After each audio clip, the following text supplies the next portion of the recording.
ಫಾರೂಕ್ ಅವರೇ, ಇಂಥ ಘಟನೆಗಳಾದಾಗ ನಿಮ್ಮ ಧರ್ಮದಲ್ಲಿ ಯಾವುದೇ ಮುಖಂಡರು ಬಂದರೂ ಕೂಡ ಅವ್ರು ಹೇಳುವಂಥದ್ದು ಒಂದೇ, ಸಮಾನ ಅಂದರೆ ಏನು ಸೌಹಾರ್ದತೆ ಕಾಪಾಡ್ಕೊಳ್ಬೇಕು ಮೇಡಮ್, ಇದು ಆಗಬಾರ್ದು ಅಂತ ಹೇಳ್ತಾರೆ. ಅಗೇನ್ ಮತಾಂಧತೆ ಅಂತ ಬಂದಾಗ ಮಕ್ಕಳನ್ನ ಸ್ಕೂಲಿಗೆ ಕಳಿಸೋ ಬದಲು ಇಂತಹ ಪಾಠಗಳನ್ನು ಹೇಳ್ಕೊಡೋ ಕಡೆಗೆ ಕಳಿಸ್ತಾ ಇದ್ದಾರೆ ಅಂತ ಆರೋಪ. ಏನು ಹೇಳ್ತೀರಿ ಮೇಡಮ್? ಆರೋಪ ಮಾಡೋದಕ್ಕೆ ಬಹಳಷ್ಟು ಮಾಡ್ತಾರೆ, ಅರ್ಥ ಆಯ್ತಾ? ರೀಸೆಂಟ್ ಆಗಿ ತಮ್ಮ ಚಾನಲಲ್ಲೇ ಒಂದು ಬಂತು, ಜುಮ್ಮಾ ಅಲ್ಲಿ ಏನ್ ಮಾಡ್ತಾರೆ ಬಯಾನ್ ಅಂತ ಹೇಳ್ಬಿಟ್ಟಿದ್ ನೋಡಿದ್ರಿ, ಪ್ರೇಯರ್ ಏನ್ ಮಾಡ್ತಾರೆ ಅಂತ ಹೇಳ್ಬಿಟ್ಟು. ಅದು ನೀವೇನು ಪ್ಲಾನ್ ಮಾಡಿ ಹೋಗಿ ನೀವು ವಿಡಿಯೋ ಮಾಡಿದಲ್ಲ, ಅರ್ಥ ಆಯ್ತಾ? ಡೈರೆಕ್ಟ್ ಆಗಿ ಕ್ಯಾಚ್ ಮಾಡಿರೋದು. ಆ ಥರ ಅಪಪ್ರಚಾರ ಮಾಡೋರು ಬಹಳಷ್ಟು ಜನ ಇದ್ದಾರೆ. ಮೌಲ್ಯಗಳಿಂದ ಆಗ್ಬೇಕಾಗಿರೋ ಬದಲಾವಣೆ, ಬಟ್ ಅವ್ರು ಬದಲಾವಣೆ ಮಾಡ್ತಾ ಇದ್ದಾರೆ. ಯಾವ ರೀತಿಯಾಗಿ? ಪ್ರತೀಕಾರ ತಗೋ, ಅವ್ರದ್ದು ಮುಗಿತು, ಇನ್ನೊಬ್ಬನ ಮತ್ತೆ ಇನ್ನೇನ್ ಆಗ್ತಾ ಇದೆ? ಪ್ರತೀಕಾರ ತಗೊಳ್ಳಿ ಅಂತ ಯಾವುದೇ ಮಸೀದಿಯಲ್ಲಿರಲಿ, ಯಾವುದೇ ಮದ್ರಸಗಳಲ್ಲಿರಲಿ, ಆ ಥರ ಯಾವುದೇ ತಪ್ಪು ಪಾಠಗಳನ್ನ ಮಾಡೋದಕ್ಕೆ ಕಾಲಾವಕಾಶ ಇಲ್ಲ ನಮ್ಮಲ್ಲಿ. ದಯವಿಟ್ಟು ಪ್ರತಿಯೊಂದು ಧರ್ಮದಲ್ಲೂ ಅಷ್ಟೇ, ಯಾವ ಧರ್ಮದಲ್ಲೂ ಅಲ್ಲಿ ಬರ್ದಿಲ್ಲ ನೀವು ಈ ತರ ಪ್ರತೀಕಾರಕ್ಕೆ ಪ್ರತೀಕಾರ ತಗೊಳ್ಳಿ ಅಂತ ಒಂದ್ ನಿಮಿಷ ನೋಡಿ. ಒಂದ್ ನಿಮಿಷ ಹೇಳ್ತೀನಿ. ಮದ್ರಸ ಹೋಗೋದು ಏನಕ್ಕೆ? ಏನ್ ಕಲಿತಾರ ಅವರು? ಖುರಾನ್ ಓದೋದಕ್ಕೆ ಹೋಗ್ತಾರೆ, ಏನೋ ಹದೀಸ್ ಕಲಿಯೋದಕ್ಕೆ ಹೋಗ್ತಾರೆ, ನಮ್ಮಲ್ಲಿರೋ ಸುನ್ನತ್ಗಳನ್ನ ಕಲಿಯೋದಕ್ಕೆ ಹೋಗ್ತಾರೆ ಹೊರತು ಬೇರೆ ಅಪಪ್ರಚಾರಗಳನ್ನ ಕಲಿಯೋದಕ್ಕೆ ಹೋಗಲ್ಲ. ಇದು ತಪ್ಪು ಕಲ್ಪನೆಗಳನ್ನ ಇಟ್ಕೊಂಡಿರೋರಿಗೆ ಫಾರೂಕ್ ಅವರು ಅರ್ಧ ಸತ್ಯವನ್ನ ಮಾತ್ರ ಹೇಳ್ತಾರೆ. ಅರ್ಧ ಅಲ್ಲ, ನಾನು ಪೂರ್ತಿ ಸತ್ಯವನ್ನು ಹೇಳಿ ನಾನು ಅದಕ್ಕೆ ಉತ್ತರ. ನೀವು ಯೂಟ್ಯೂಬ್ ನಲ್ಲಿ ಹೋಗಿ ಈ ರೀತಿಯಾದಂಥ ದ್ವೇಷದ ಭಾಷಣಗಳನ್ನ ಮೌಲ್ವಿಗಳು ಅಥವಾ ಮುಲ್ಲಾಗಳು ಯಾರು ಮಾಡ್ತಾ ಇದ್ದಾರೆ ಅಂತ ಹೇಳಿ ಹೊಡೀರಿ, 1001 ಭಾಷಣಗಳು ಸಿಗುತ್ತೆ. ಅದರಲ್ಲಿ ಅವರು ಮೇಯ್ನ್ ಆಗಿ ಕೋಟ್ ಮಾಡೋದೇನು ಅಂದರೆ, ನಮ್ಮ ಇಸ್ಲಾಮಿನ ಪ್ರಕಾರ ಯಾರು ಮುಸಲ್ಮಾನ ಧರ್ಮವನ್ನು ಸ್ವೀಕಾರ ಮಾಡಿಲ್ಲ ಅವನು ನಿಮ್ಮೆಲ್ಲರಿಗೂ ಅವನು ಕಾಫಿರ್ನಾಗ್ತಾನೆ, ಕಾಫಿರ್ನನ್ನ ಎಲ್ಲಿ ನೀವು ನೋಡ್ತೀರೆ ಅಲ್ಲೇ ಕೊಂದು ಹಾಕಬೇಕು ಅಂತ ಹೇಳ್ತಾರೆ. ಇನ್ನೊಬ್ರು ಭಾರತ ದೇಶದಲ್ಲಿ ಅತಿ ದೊಡ್ಡ ಮೌಲ್ವಿ ಅವ್ರು ಹೇಳ್ತಾರೆ, ಒಬ್ಬ ಮುಸಲ್ಮಾನ ಒಬ್ಬ ಟೆರರಿಸ್ಟ್ ಆಗೋದಿಕ್ಕೆ ಕುರಾನಿನಲ್ಲಿ ಸ್ಯಾಂಕ್ಷನ್ ಇದೆ ಅಂತ ಹೇಳ್ತಾರೆ. ನಾನು ಅದು ವಿಡಿಯೋ ಬೇಕಾದ್ರೆ ಈಗಲೇ ತೋರಿಸ್ತೀನಿ. ನೀವು ಫತ್ವಾ ಹೊರಡಿಸ್ತಿರಲ್ಲ ಯಾವುದ್ಯಾವುದೋ ವಿಚಾರಕ್ಕೆ, ಈ ರೀತಿ ದ್ವೇಷದ ಭಾಷಣಗಳನ್ನು ಯಾರು ಮಾಡ್ತಾರೆ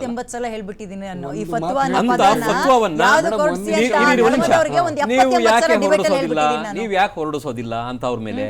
ಈಗ ನೀವು ಹೇಳಿದ್ರಿ ನಮ್ಮ ಹಿಂದೂ ಮುಖಂಡರೊಬ್ಬರು ಭಾಷಣ ಈಗ ಹಾಕಿಬಿಟ್ಟು ಅವರು ದ್ವೇಷದ ಭಾಷಣ ಮಾಡಿದ್ರು, ಪ್ರತಿಕಾರದ ಭಾಷಣ.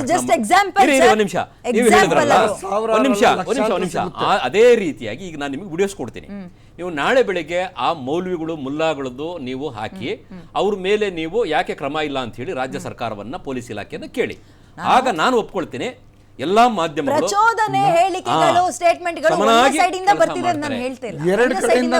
ನೋಡಿ, ಪ್ರಚೋದನಕಾರಿ ಭಾಷಣಕ್ಕೂ ನೋವಿನ ಭಾಷಣಕ್ಕೂ ಬಹಳ ವ್ಯತ್ಯಾಸ ಇದೆ ಅಂತ ನಾನು ಪದೇ ಪದೇ ಹೇಳಿದ್ದೀನಿ.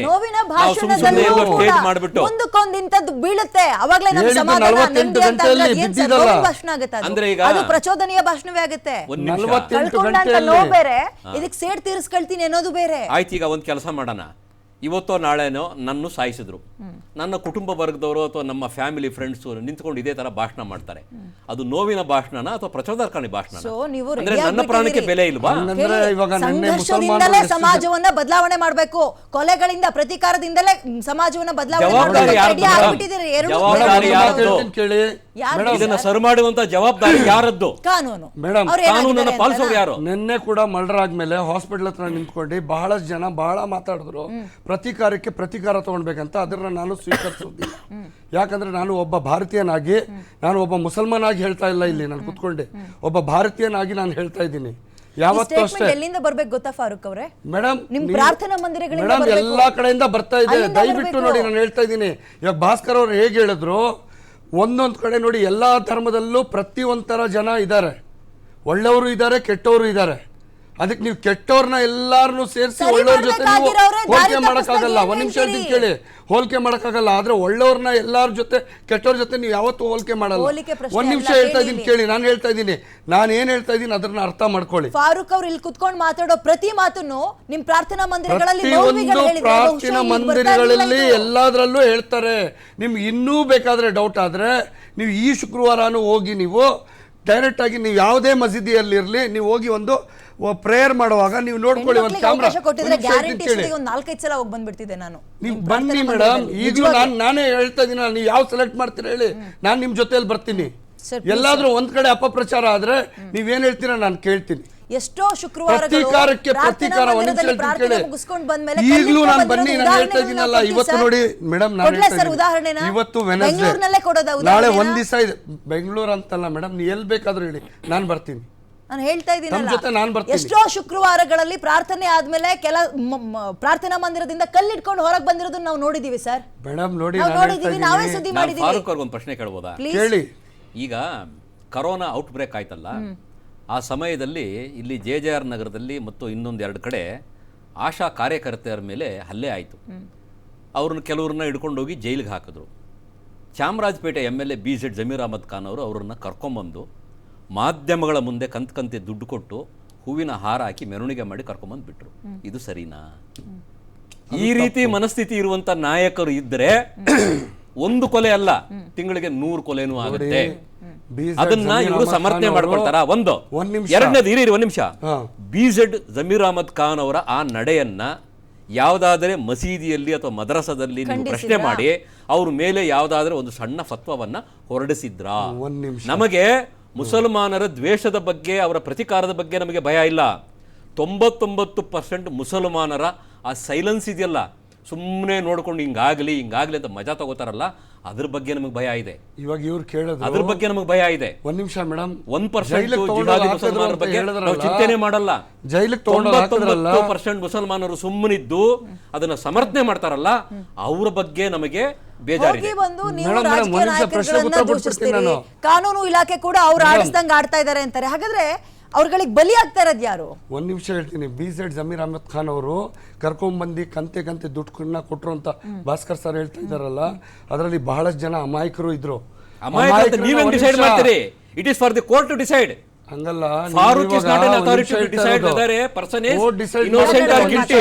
No, ಅದಕ್ಕೋಸ್ಕರ ಅಂತ ಹೇಳ್ಬಿಟ್ಟು ನೀವು ಹೇಳಂಗಿಲ್ಲ. ನಮ್ಮಲ್ಲಿ ಯಾರಾದ್ರೂ ಅಧಿಕಾರಿ ಕೇಳೋಣ. ಒಂದ್ ನಿಮಿಷ ಹೇಳ್ತೀನಿ ಕೇಳಿ. ಇನ್ನೋಸೆಂಟ್ ಅಂತ ಡಿಸೈಡ್ ಮಾಡೋದು ಸಮಾಜನ ಅಥವಾ ನ್ಯಾಯಾಲಯ? ನಾವು ನ್ಯಾಯಾಲಯ ಮಾಡೋದು. ಒಂದ್ ನಿಮಿಷ ಹೇಳ್ತೀನಿ ಕೇಳಿ. ಇನ್ ಕ್ಯಾಮರಾ ಇದೆ, ಹೊಡೆದಿರೋದು ಒಂದ್ ನಿಮಿಷ. ಇನ್ ಕ್ಯಾಮರಾ ಇದೆ, ಇನ್ ಕ್ಯಾಮ್ರಾ ಅವ್ರನ್ನೇ ಕರ್ಕೊಂಡ್ ಬಂದಿ. ಕ್ಯಾಮರಾ ಇದೆ, ಇನ್ ಕ್ಯಾಮರಾ ಇದೆ, ಅವ್ರನ್ನೇ ಕರ್ಕೊಂಡ್ ಬಂದಿ. ಅವ್ರ ಒಂದ್ ಕೆಲಸ ಮಾಡೋಣ. ಈಗಲೂ ಸಮಯ ಇದೆ ಅಲ್ವಾ? ಇನ್ನೋಸೆಂಟ್ ಅಂತ ಹೇಳ್ತಿದಾರಲ್ಲ, ನಾನು ಇನ್ನೋಸೆಂಟ್ ಪರ ನಿಲ್ತೀನಿ.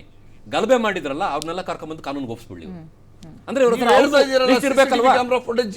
ಇನ್ನೋಸೆಂಟ್ ಇಂದು ಲಿಸ್ಟ್ ಇದ್ದ ಮೇಲೆ ಇವ್ರ ಹತ್ರ ಗಲಭೆ ಮಾಡಿದವರು ಲಿಸ್ಟ್ ಇರ್ಬೇಕು. ನಾನು ಹೇಳ್ತಾ ಇರೋದು ಗಲಭೆ ಮಾಡಿದವ್ರಿಗೆ ದುಡ್ಡು ಕೊಟ್ಟಿರೋದು ನಿಮ್ಮ ಹತ್ರ ಏನಾದ್ರು ಪ್ರೂಫ್ ಇದ್ರೆ ಹೇಳಿ. ಟಿವಿಗಳಲ್ಲೇ ಬಂದಿದೆ, ಮಾಧ್ಯಮದಲ್ಲೇ ಬಂದಿದೆ ನೋಡಿ. ಟಿವಿಯಲ್ಲಿ ತೋರಿಸ್ತಾ ಇದ್ದೀರಾ? ಒಂದ್ ನಿಮಿಷ ಹೇಳ್ತಾ ಇದ್ದೀನಿ. CCTV ಕ್ಯಾಮ್ರಾಗಳಿತ್ತು ಫುಟೇಜ್ ಅಲ್ಲಿ, ಅದ್ರಲ್ಲಿ ತೋರಿಸಿದ್ರು ಯಾರು ಗಲಭೆ ಮಾಡಿದ್ರು, ಯಾರು ಪ್ರತೀಕಾರದ ಕೊಲೆಗಳು ಆಗ್ತಿರೋದಕ್ಕೆ ಕಾರಣ ಏನು? ಕೇವಲ ಪ್ರಚೋದನಕಾರಿ ಭಾಷಣಗಳು ಮಾತ್ರನಾ ಅಥವಾ ಲೀಡರ್ಸ್ ಗಳು ಹಿಂದೆ ನಿಂತ್ಕೊಂಡು ಈ ರೀತಿ ಕುತಂತ್ರ ಕೆಲಸಗಳನ್ನು ಮಾಡಿಸ್ತಾ ಇದ್ದಾರೆ? ಫಾರೂಕ್ ಅವರೇ, DJ ಹಳ್ಳಿ ಪೊಲೀಸ್ ಸ್ಟೇಷನ್ಗೆ ಬೆಂಕಿ ಇಟ್ಟಿದ್ರಲ್ಲ, ಆನ್ ಕ್ಯಾಮ್ರಾ ಒಬ್ಬನ್ನ ಗುರುತು ಹಿಡಿದು ಅವನ ಮನೆ ಹತ್ರ ಕರ್ಕೊಂಡ್ ಬಂದ್ರು. ಅವರ ಶ್ರೀಮತಿಯವರು ಬೇಗಂ ಅವರು ಏನ್ ಹೇಳಿದ್ರು ಗೊತ್ತಾ? ರಾತ್ರಿ 1 ಗಂಟೆಗೆ ನಮ್ಮ ಯಜಮಾನರು ಮಾರ್ಕೆಟ್ಗೆ ಕೊತ್ತಂಬರಿ ಸೊಪ್ಪು ತರಕ್ ಹೋಗಿದ್ರು ಅಂತ. ಈ ರೀತಿಯಾದಂತ ಕಾಮಿಡಿಗಳು ತುಂಬಾ ನಡೀತವೆ. ಪ್ರಶ್ನೆ ಮಾಡಲ್ಲ.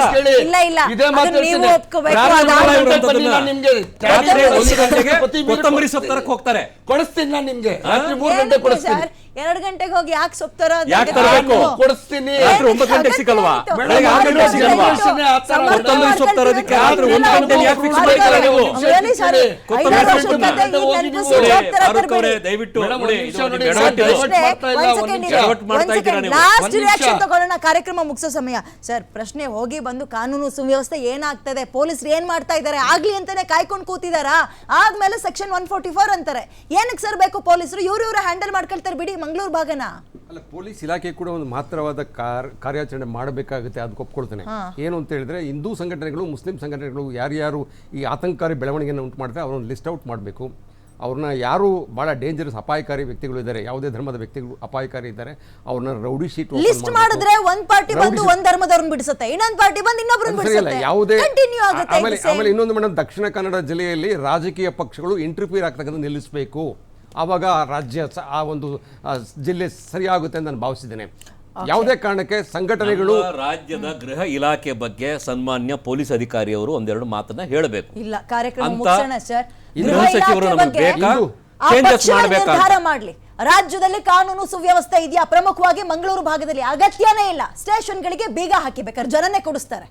ಬೀಗದ ಕೀಲಿಗಳನ್ನ ಜನನೇ ಕೊಡಿಸ್ತಾರೆ, ಕೀ ಹಾಕೊಂಡು ಹೋಗಿ ಉಳಿದಿದ್ದು ಅವ್ರ ಪಾಡಿಗೆ ಒಂದು ಧರ್ಮದವರು ಹೊಡಿಲಿ, ಇನ್ನೊಂದು ಧರ್ಮದವರು ಮತ್ತೊಬ್ರು ನೋಡಿಲಿ, ಇಂಥದ್ದೇ ಕೊಲೆಗಳಾಗ್ತಾ ಇರಲಿ. ಪೊಲೀಸರು ಮಾತ್ರ ನಿದ್ರೆ ಮಾಡ್ಕೊಂಡಿರಿ. ಗೃಹ ಇಲಾಖೆ ಆಗ್ತಾ ಇದ್ದಂಗೆ ಆಂಟಿ ಕಮ್ಯುನಲ್ ಫೋರ್ಸ್ ತರ್ತವೆ. ಆಂಟಿ ಕಮ್ಯುನಲ್ ಫೋರ್ಸ್ ಏನ್ ಮಾಡಿದ್ರಿ? ಡಸ್ಟ್ಬಿನ್ಗೆ ಹಾಕಿ ಹೋಗಷ್ಟೇ. ತಂದು 1 ತಿಂಗಳಾಗಿಲ್ಲ 2 ಕೊಲೆ ಆಗುತ್ತೆ ನೀವು ತರ್ತಾ ಇದ್ದಂತೆ. 19 ಅಟೆಂಪ್ಟ್ಗಳಾಗುತ್ತೆ. ಸರ್ಕಾರ ಇನ್ನು ಮುಂದಕ್ಕಾದ್ರೂ ಎಚ್ಚೆತ್ಕೊಳ್ಳುತ್ತಾ ಅಥವಾ ನಿಮ್ಮ ಬೇಳೆಗಳನ್ನ ಬೇಯಿಸ್ಕೊಳ್ಳೋಕೆ ಧರ್ಮಗಳನ್ನ ಮುಂದಕ್ಕೆ ತಂದು ಇದೇ ರೀತಿಯಾಗಿ ಮಂಗಳೂರಿನ ಸಮುದ್ರವನ್ನ ಕೆಂಪು ನೀರಿನಲ್ಲೇ ತೊಳಿಬೇಕು, ಕೆಂಪು ನೀರಿನಲ್ಲೇ ತೆಲಿಸ್ಬೇಕು ಅನ್ಕೊಂಡಿದ್ದೀರಾ?